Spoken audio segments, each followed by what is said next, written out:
मैं अविनाश राजवंश। Morning bulletin में आप सभी दर्शकों का बहुत बहुत स्वागत है। आज देश के पहले उप मुख्यमंत्री और गृह मंत्री सरदार वल्लभ भाई पटेल जी की आज पुण्यतिथि है।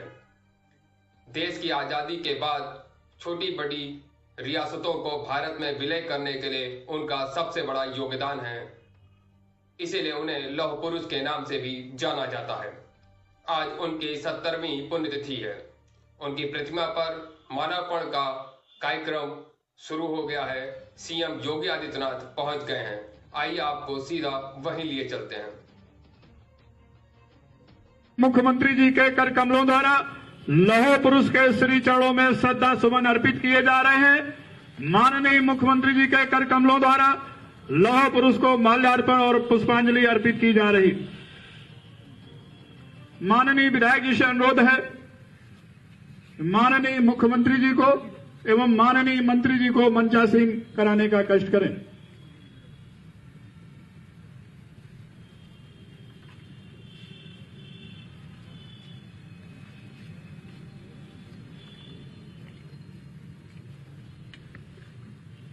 माननीय राजेश्वरी देवी पटेल जी श्रद्धा सुमन अर्पित करते हुए, माननीय विधायक श्री अवनीश सिंह जी श्रद्धा सुमन अर्पित करते हुए, प्रबंधक कुर्मी सभा श्री जयसिंह सचान जी, माननीय विधायक शशांक वर्मा जी से अनुरोध है कि कृपया माननीय मुख्यमंत्री जी को पटेल राम कुमार वर्मा के चित्र पर माल्यार्पण करने हेतु आमंत्रित करने का कष्ट करें।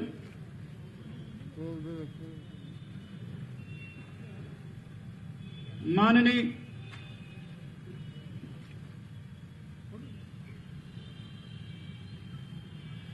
मैं अनुरोध करूंगा माननीय मुख्यमंत्री जी से लौह पुरुष सरदार वल्लभ भाई पटेल जी की इस श्रद्धांजलि सभा के अवसर पर हम सभी को आशीष वचनों से उद्बोधित करने का कष्ट करें।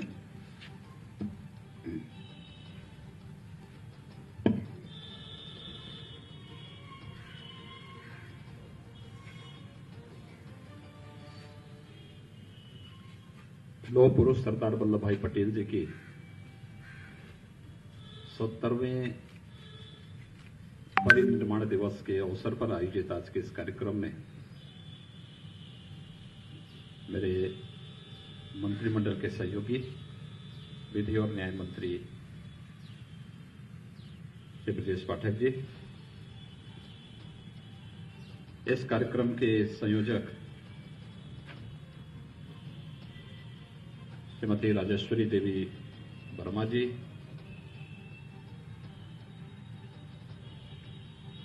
माननीय विधायक शशांक वर्मा जी,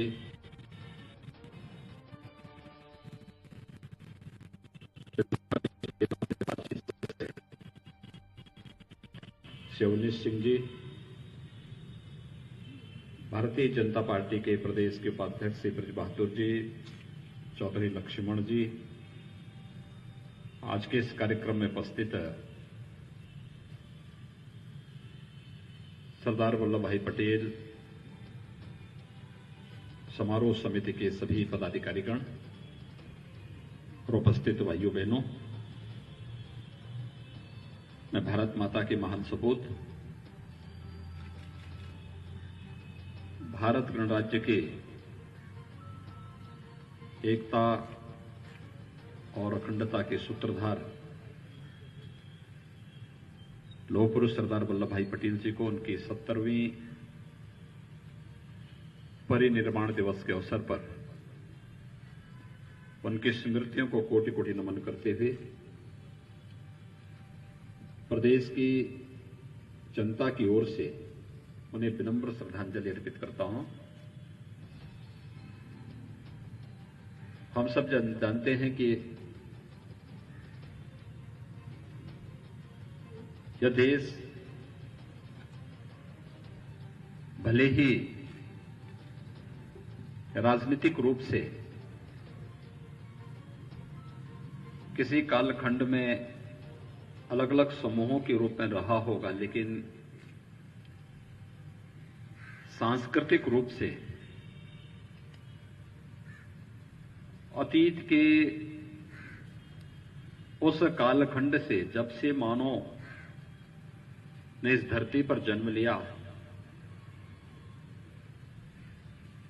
उत्तर में हिमालय से लेकर के दक्षिण में समुद्र पर्यंत तक पूरा भारत एक सांस्कृतिक इकाई के रूप में जाना जाता था। हमारे शास्त्रों ने और भारतीय मनीषा ने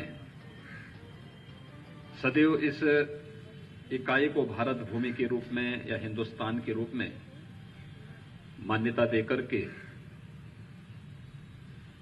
इस एक भू सांस्कृतिक अवधारणा को राष्ट्र के रूप में माना था। लेकिन उत्थान और पतन जैसे व्यक्ति के जीवन में आता है, ऐसे ही राष्ट्र के जीवन में भी ये चीजें देखने को मिलती हैं। यह देश विदेशी आक्रांताओं की चपेट में आया।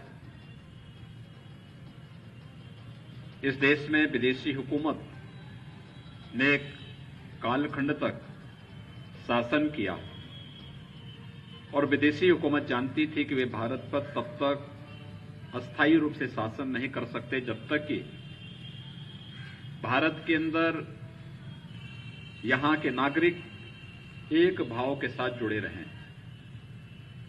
और उन्होंने हर संभव प्रयास किया यहां की एकता और अखंडता को खंडित करने का। छोटे छोटे समूह में देश अलग अलग राज्य रजवाड़ों के रूप में विदेशी हुकूमत के साथ मिलकर के या उससे अलग भी अपने अस्तित्व को बनाए रख करके कार्य कर रहा था। जब भारत के अंदर देश की स्वाधीनता के लिए एक नया शंखनाद होता है और कुटिल अंग्रेज इस बात को जानते थे कि अब देश भारत को बहुत अधिक दिनों तक वे अपने शासन के अधीन नहीं रख सकते, तो उनकी मंशा थी भारत को टुकड़े टुकड़ों में बांटने की। उनकी उस दुरभिसंधि को विफल करने में जिस महापुरुष ने सबसे बड़ी भूमिका का निर्वहन किया था और आज के वर्तमान भारत के इस स्वरूप को प्रदान करने के जो शिल्पी हैं, वह नाम है सरदार वल्लभ भाई पटेल का, जिनकी आज 70वीं पुण्यतिथि के अवसर पर हम उन्हें यहां पर स्मरण करने के लिए एकत्र हुए हैं। भारत अपने इस महान नेता को, भारत माता के इस महान सपूत को, जिन्होंने वर्तमान भारत की एकता और अखंडता के लिए अहरनिश प्रयास करते हुए एक बड़ी सफलता प्राप्त की, उनके प्रति सदैव कृतज्ञ चित्त से उनका स्मरण करेगा, उनके प्रति अपनी श्रद्धांजलि व्यक्त करेगा। आज के इस अवसर पर मैं प्रदेशवासियों की ओर से